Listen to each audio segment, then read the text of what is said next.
overwhelmingly that get referred to the programs. Those are the ones who get prosecuted mostly. And so that is the problem. And that is the problem, the greatest problem for most victims, because most victims have the other kind of abuser, the kind that's not easy to spot. In fact, I would go so far as to say that most abusers are more likable than their victims. Why are most abusers more likable than their victims? What makes them more likable? Manipulative. They're manipulative. They put on Right. their face. They've got social skills. Quite often, often what's said about them, he'll give you the shirt off his back, right? So they tend to be very popular with neighbors and neighborhoods and so forth. What makes the victim less popular? Seclusion. Yeah. So one of the unfair things about domestic violence is it affects victims a lot more than it affects abusers. So victims tend to look a lot more messed up. A lot of times they look depressed, they look anxious, they look distrustful. In courts, oftentimes they come across as paranoid because they're kind of reacting to these very subtle behaviors that the abuser is exhibiting. He's just looking at her and she's reacting, and so that's not understood as being kind of a sign of his abusive behavior or a symbol of his abusive behavior. And so victims are set up, I think, to look bad. Abusers do not lose their friends like victims do. They don't lose their jobs like victims do. They don't lose their sleep like victims do. They don't lose their kids. And that is the whole point for abusers. Abusers will often say things like, you know, you're going to lose your kids if you leave me. I'm going to report that you're abusing your kids. I'm going to report that you're abusing drugs. What other man is going to be interested in you? Look at you. You're pathetic. Okay.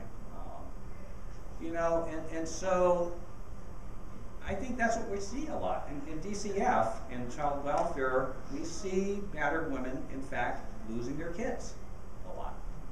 And interestingly, you have the average abuser in the child welfare system who does not have anything on his service plan. She's got all kinds of stuff on her service plan, right? Parenting education, psychological evaluation, substance abuse. Why does he not have anything on his service plan? They generally assume that he's not really in the picture, right? But is that true? Quite often in our experience, he is in the picture. He's coming and going, right? And so this is what abusers look like from the perspective of their children. So this is a drawing of a child who is asked to draw a picture of his abusive father. Now, you have to be under 30 years old to recognize the character on the left. Anybody recognize? Anyone who's under 30 here? It's Dragon somebody. Oh, yes, Deanna. Recognize. What's the name of it? Dragon? Dragon Ball Z. Yeah, I don't know his name, but I recognize him. So as you can see, and this is a very realistic, it's a real cartoon character, basically. And so, as you can see, he drew two pictures of his father. And it's written in Spanish, so most of you probably can't read that, but this is the caption. It's a 14-year-old boy. I'm not going to judge him for his actions since he gave me my life, but he is irresponsible. So that's a very unusual thing for a 14-year-old boy to be saying about his father. It's already showing signs, I think, of emancipation, a child who's kind of like more, has had to be more mature than his age. Because really, the one on the left, the one on the right is the way everybody else sees the father. And the one on the left is the way he and his mommy see the father. Okay? That is the biggest single frustration of most victims. Because what they're seeing is not what other people are seeing. And so they are set up to be seen as reactionary or, you know, crying wolf or whatever. So, here is the second myth, and this is very related to the first myth because what makes them detectable is when they show anger towards other people in their lives. And so if they're not losing it towards other people in their lives, they're likely not spotted But the fact that they are able to compose themselves, most of them, towards other people in their lives, what does that suggest to you about whether they have a problem with anger? Right. So they don't lose it with a police officer who pulls them over for speeding. They don't lose it with their bosses. A quarter of them do, by the way. Right? But most of them don't. Okay. So that suggests that they have the ability to manage their anger when they want to. Okay. So it's not so much of an anger problem. For a quarter of them, they do, and they would really benefit from anger management on top of abuser intervention program, by the way. But most of them, really, it's more about control. It's all about control. And then, so here's one that a lot of therapists buy in, that they lack skills. What skills do they lack? They lack social skills, they lack communication skills, they lack the ability to relax, to resolve conflicts. They're not very psychologically aware. What do you think of this? You're not buying it, huh? Yeah, because you're a savvy audience. Right? Yeah, I mean, so that the reality, and this is another one of those where you have like the 1/4, 3/4 split, probably. But it's more accurate to say that abuse is a skill. Abuse is a skill. What skills are involved in being an abuser? Manipulation skills, the ability to control, that is a skill. What? To lie, right? To misrepresent situations and so forth. So that they have skills and they use the skills where they are needed. So that when they're at work, when they're dealing with other people, they use their kind of social skills, their communication skills. When they're with their partner, they use their control skills. But generally with everyone, they're using their manipulation skills. Okay, to come across as this nice guy. What do they say? Even with killings, what do neighbors say about that guy? Right?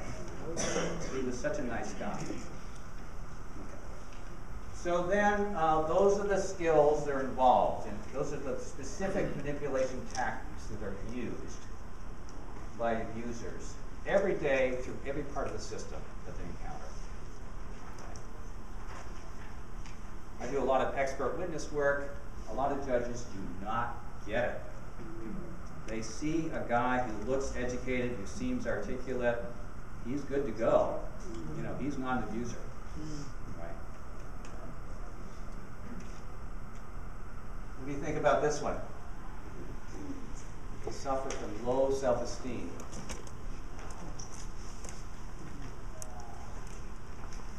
I do a lot of training of clergy. Clergy really believe this. A lot of therapists really believe this. Okay, is that the reality, though? It's more the opposite. So narcissism is more often the skill. So that according to Gondel, about a quarter of them sort of fit the insecure, low self-esteem, dependent kind of personality, whereas 3/4 of them, or 50%, fit more the narcissistic. And so what is narcissism? Narcissism is interesting because it's the only kind of mental health disorder, only one, that does not hinder a person's chances for success in life. Quite the opposite. Many extremely successful people are narcissistic. When you look at politicians and you look at business people, huge percentages of them are narcissistic people. So they have skills, they have abilities to sort of get ahead, basically. They're always sort of scanning the environment to figure out what's in their best interest, okay? So they have this sense of entitlement. They're all about loyalty, you know, and so they're very punishing of their partners for being disloyal, for talking about abuse. It provokes this sort of kill the messenger kind of response. Okay, they live by their public image. They love how other people see them, not their partner, though. Okay. The other thing that's sort of interesting is that they consistently overvalue what they give to other people, while at the same time undervaluing what they're getting back.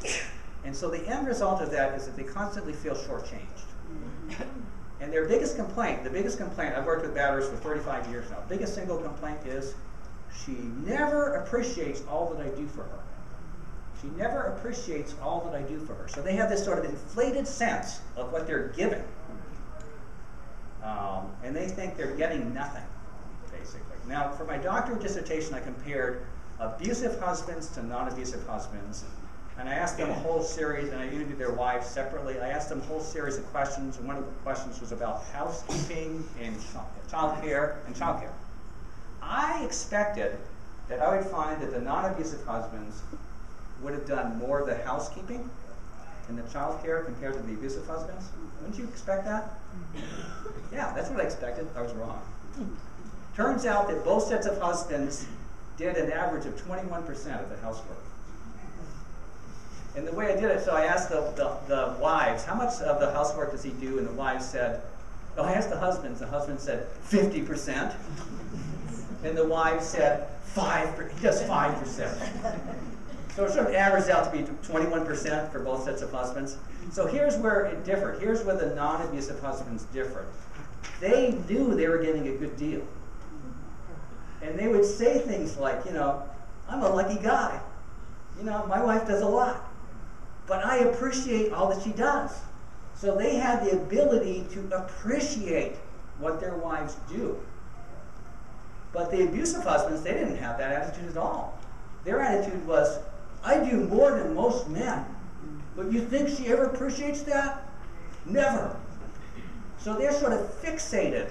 I mean, they're still doing less than she is, but somehow they have this sense of entitlement, that they should be appreciated because my father only did 5% and I'm doing 20%. Okay, well, the job definition has changed for husbands over the years, hasn't it? So that, they've got this sort of consistent way of presenting themselves as victims. They always think of themselves as victims, and they're actually very good at getting other people to see them as victims, too. And so, are they mentally ill? What do you think? Not most of them. So most of them, according to Gondo, are normal. 59% have low personality, that's normal, basically. 23% have elevation in one of the scales, the clinical scales, and 18% have severe. Okay. So that is, a 6, a bonus myth here. When they express remorse, does that mean they're changing? Is that a good sign?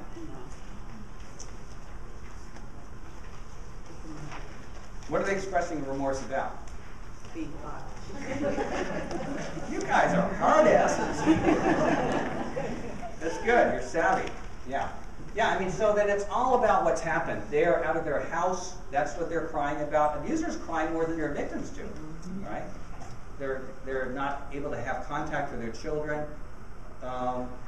It's interesting. I mentioned I do a lot of training with clergy. They're so impressed by these guys' tears, right? It just shows that there's this sort of good person, waiting to come out, right? But really, again, it's this narcissistic framework. It's not about what has happened to her. It's all about what's happened to them. Okay. But for a fast-moving crowd, it looks like remorse. Okay. That comes later. Now, if I had time, I'd talk about boundary intervention. Doug is going to talk about that tomorrow, I believe. But we do believe that change is very much possible, and part of what we do is really teach them empathy skills, too. Teach them to sort of be more aware, to recognize other people's rights and thoughts and feelings and so forth. Their kids as well as their partners, too. All right, so I'm going to jump in now and talk about intimate partner homicides. So, one thing that's important to understand is that the death count is quite a bit higher than the number of incidents. So this 3-year period in Massachusetts is quite typical. There are 75 incidents resulting in 105 deaths. And so there's a breakdown of who died in these incidents. Those men, for the most part, are not men who were killed by female partners. Those are friends or relatives of the intended victim. So there's the intended victim, who is usually the female partner, and most of those men were actually either intended victims because maybe they were the new partner of the woman, or maybe he blamed them for helping the victim, so they could have been brothers or fathers who were coming to the victim's defense, or they could have been just bystanders. Okay, so that's who they are. And then you also have 9 children who are killed, and you have 20 suicides arising from those 75 different incidents. The situation really has improved. That's really important to understand. I mean, I think every time we have a homicide, and we had our first 2 in 2013 in Massachusetts, just one in New Bedford, one in Springfield. But it really has improved. If you go back 30 years, there are about 1,600 women who were killed. That's gone down to about 1,100 a year. Still high, obviously, but it is a reduction. Look at the number of men being killed, though.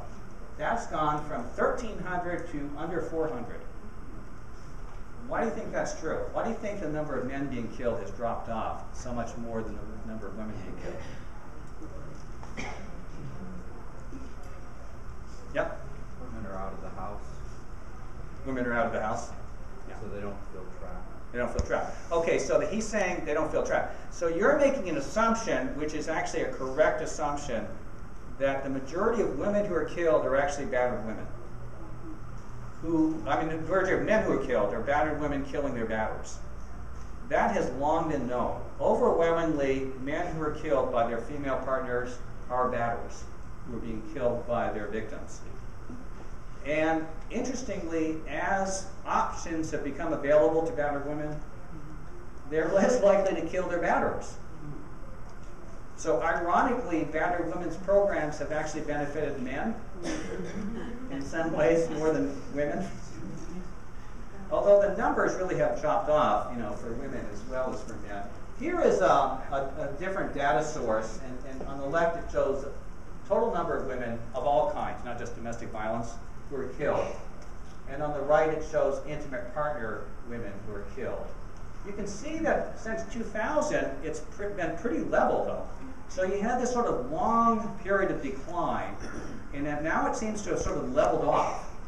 This is from the Violence Policy Center, by the way. It gives us state-by-state totals. It's a little bit different from the previous data source because it doesn't count Florida. Florida doesn't give their data, by the way. So this doesn't count Florida. But you can see that we've sort of reached this point, and I think my interpretation of this is that we have achieved as much results as we can by doing the obvious things, by sort of dealing with the low-hanging fruit, so to speak, by developing services for victims, by changing the laws. So now, in order to further reduce, we need to do better at identifying the cases that have high potential. So that's where risk assessment comes in, and that's where high-risk teams come in, is that we need to be better at identifying the cases that have the potential for homicide. And so that's what really has spurred the development of all these new programs. Who are the perpetrators? This just sort of shows that, again, it's overwhelmingly men. Last year there were 10 all men who killed women. Even that's deceptive, though, because even in the few cases where women kill men, quite often, again, it's self-defense. And in some cases, it's 2 women, too. In 2010, there were 2 female perpetrators. One was the doctor in Cape Cod who killed her batterer, who was in the act of killing, attacking their son. She was acquitted on the grounds of self-defense. And then the other was a same-sex relationship in South Boston, the young woman who burned down the building and killed 2 children, as well as her partner there. Remember that case? It's just the same thing. Okay, so here's a list of risk factors. If you had to pick 2 of them that you think are most predictive, the strongest predictors, these are all predictors, just shout out which one you think is the strongest. What? Substance abuse. Access to strangulation. We're going to name every single one, right? It always happens, right? It always happens. Because you wouldn't be wrong, because they're all factors, but if you kind of look at the research, those three in red are the ones that are stronger than the other ones even. I'm going to sort of give you a little bit of information about each one of them. So here's Jackie Campbell's study. There was 11 cities. There was 220 cases of femicide. So largest study that's been done, 220 cases of women who were killed by male partners in 11 cities. 150 cases of attempted homicide, so cases where women were shot, stabbed, or choked to the point of unconsciousness. And then there was a control group of 350 women who were just sort of normally battered, so to speak. They were randomly identified in those 11 cities by calling households. And so the green are the murder and the attempted murder victims. So 74% of those women had had a prior death threat. 74% of the murder victims and the attempted murder victims had had a prior death threat, compared to 15% of the control group, the normally battered women. Okay? So that's a huge difference. Okay?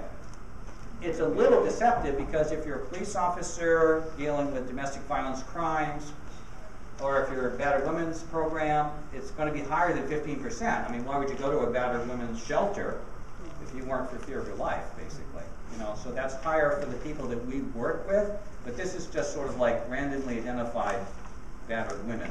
50% have death threats. In my study, I interviewed 20 victims of attempted homicide, 5-hour interviews, sometimes as long as 8-hour interviews.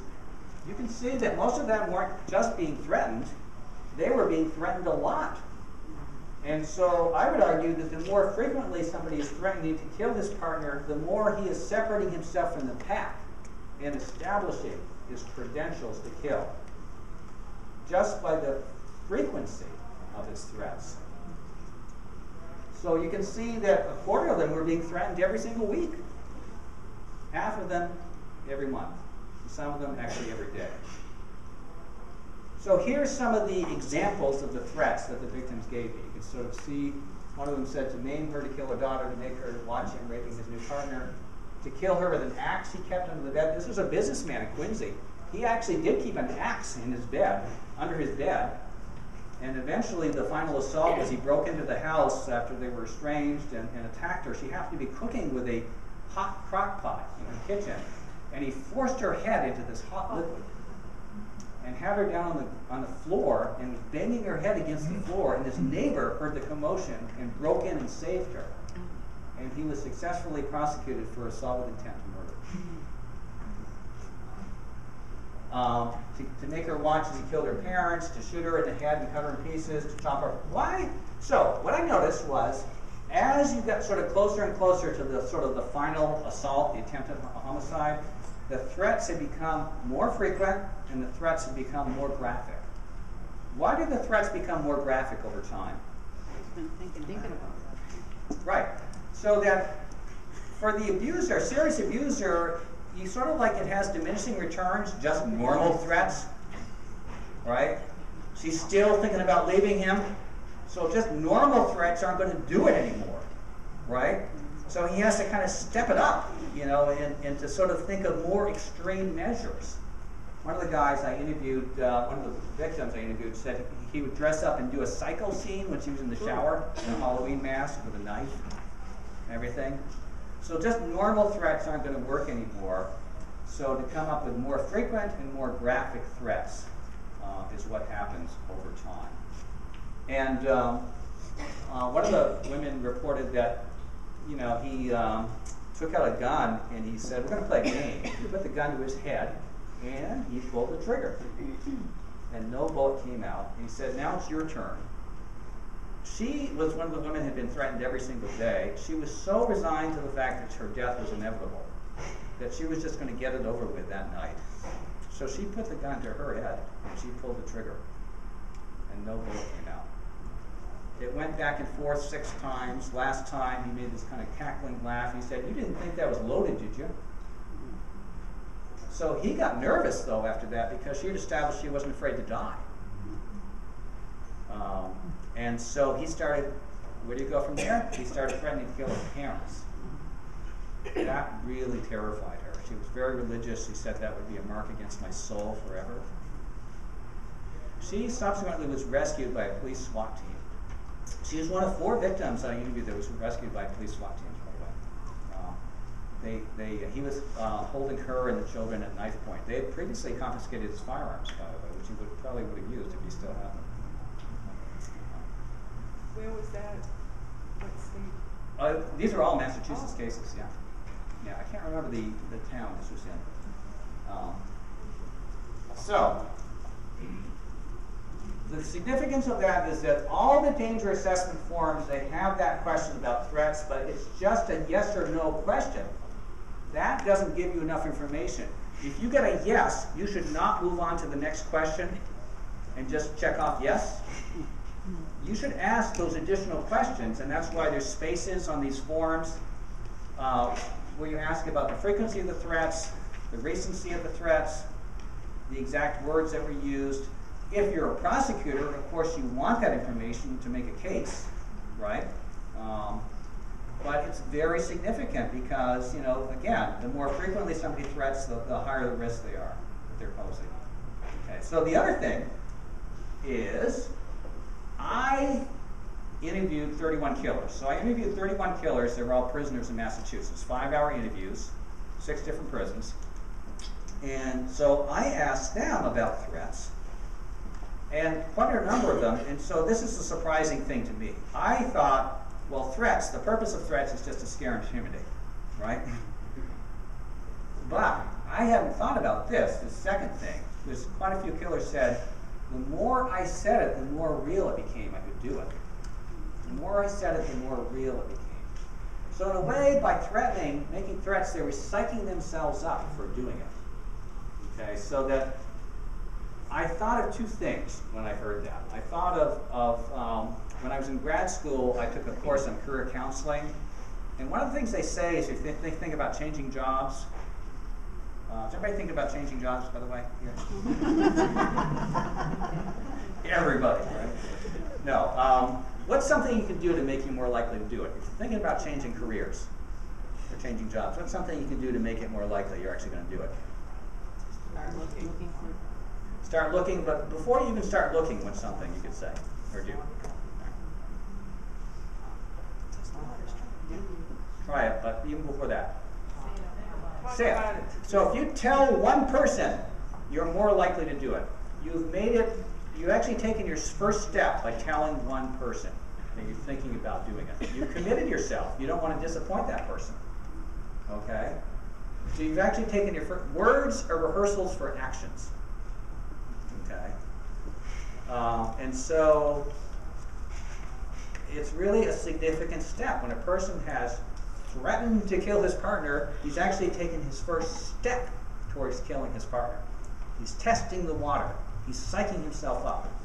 The other thing I thought of is serial killers who are kind of notorious for doing these kind of trial runs. They'll kill a few animals before they kill their first person, you know, or take a few people for hitchhikers for rides before they kill their first hitchhiker. They're psyching themselves up and kind of perfecting their techniques over time. Okay. So that one of the killers said to me, I didn't want her to think I wasn't good on my word because I had threatened to kill her previously. Okay. So we used to think of threats as just blowing off steam. Just blowing off steam. Now we think of it more as plans of action. And again, the frequency is very important, the exact words. Important. So, suicide. 30% of all killings of intimate partners are murder-suicides. You can see Jackie Campbell's study there that she compared the guys who killed themselves after killing their partner to the guys who only killed her. And you can see the guys who killed themselves had previously threatened to kill themselves. They were more often, 50% of the time, they had threatened to kill themselves. So they had telegraphed their intention ahead of time by making suicide threats. But if you're an abuser, you're not just going to kill yourself. You're going to take her out too, because that wouldn't be fair. Being narcissistic, she's ruined my life. She doesn't deserve to live. So the mindset of a narcissistic person is that she has to go too. Okay. And most of the killers I knew, by the way, they claimed their original intention was just to kill themselves in front of her. You know, only the gun went off and somehow she ended up dead. You know, so even though their original intent was to kill themselves, they never got around to it. One of them was on the lam for 3 months, fled the state. He didn't get around to killing himself. Now, obviously, some of them do, right? But they love that theme. Why do they love that idea of killing themselves in front of her? Yeah, to make her feel bad for the rest of her life. Right? So here is how women are killed by male partners nationally. What's in the other category?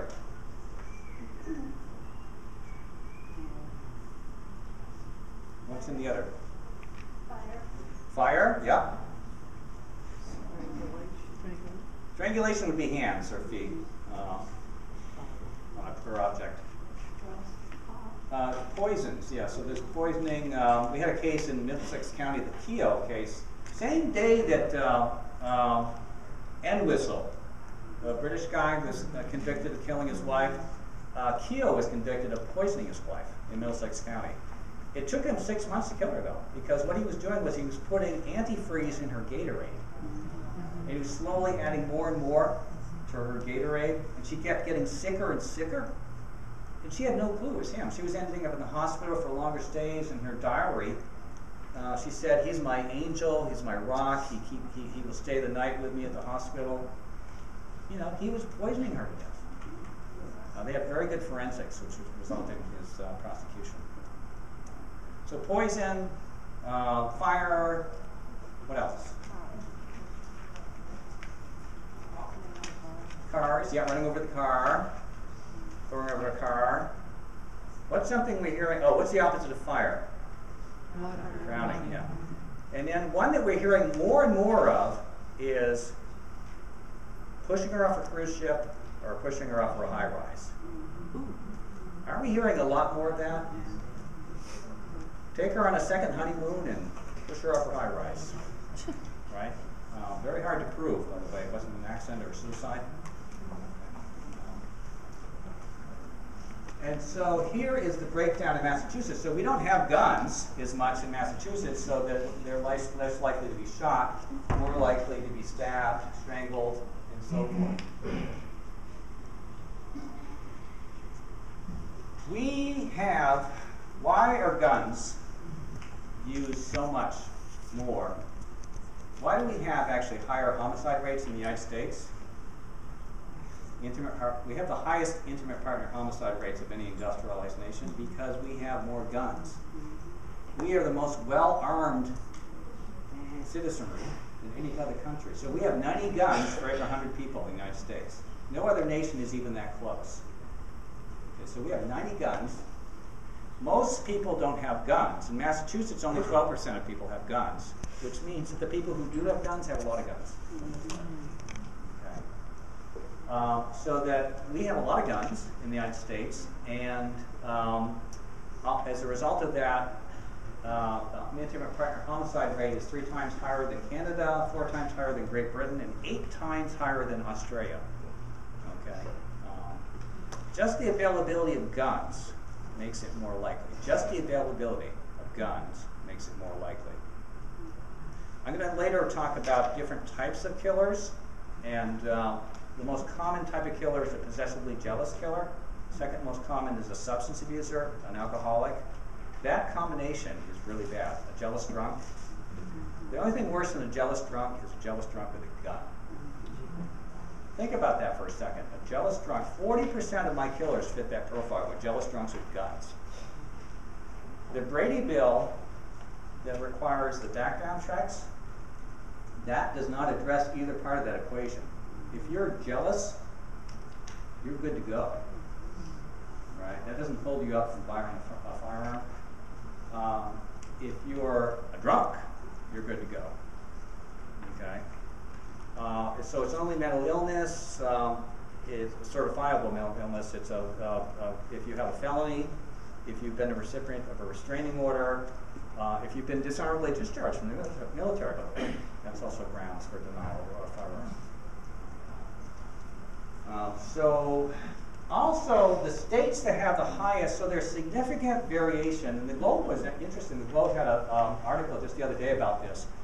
But there's significant variations from state to state about gun ownership rates. And so you have some states who have very high. Alaska has 65% gun ownership rates compared to 12% in Massachusetts. So guess which states have the highest intimate partner homicide rates? Yeah. So that if you put those lists together, if you put the list of gun ownership rates side by side with a list of intimate partner homicide rates, they're the same states. So what states would you say have the highest rates? Alaska has the highest. How about Texas? Texas is in the top 5 usually, top 3 usually. There's one state that flip-flops number 1 with Alaska. Anybody want to guess what that is? Carolina? No. Montana or Wyoming? Those are there, but they're not in the top 10. But Florida? Florida's actually, of the eastern states, it's actually in the top 20. But no. Idaho. Idaho's up there. Mississippi. You're not thinking. West Virginia, Massachusetts. Massachusetts. What stays in Las Vegas? Oh, Nevada? Nevada, yeah. Nevada is number 1 and 2 with Alaska. Arizona must be. Yeah, so it's not just gun ownership rates, and I'm not anti-gun, by the way. I grew up with guns. I was a deer hunter growing up. I used to own a gun until recently. Most gun owners are responsible people, but not jealous drunks, right? But it's not just gun ownership rates; it's the laws. So also there's significant variation from state to state on permissiveness of gun laws. And so you have some states where everybody who wants a gun gets a gun, right? You have some states like Massachusetts where, and the police chiefs have a lot of discretion about this, but interestingly, they just had this comparison in the Globe the other day. You have like Newton, for instance, where the chief says, no, you're not going to get a gun. Come back in 5 years. I'll think about it. I mean, that's basically what they're saying. And then there are other towns, and I think Charlton was the highest rate of gun permission of gun. It's Class A. Everyone wants Class A, by the way, because it's the same price as Class B. Class A gives you the opportunity to have any kind of firearm, right? Semi-automatic. Class B is just for shooting.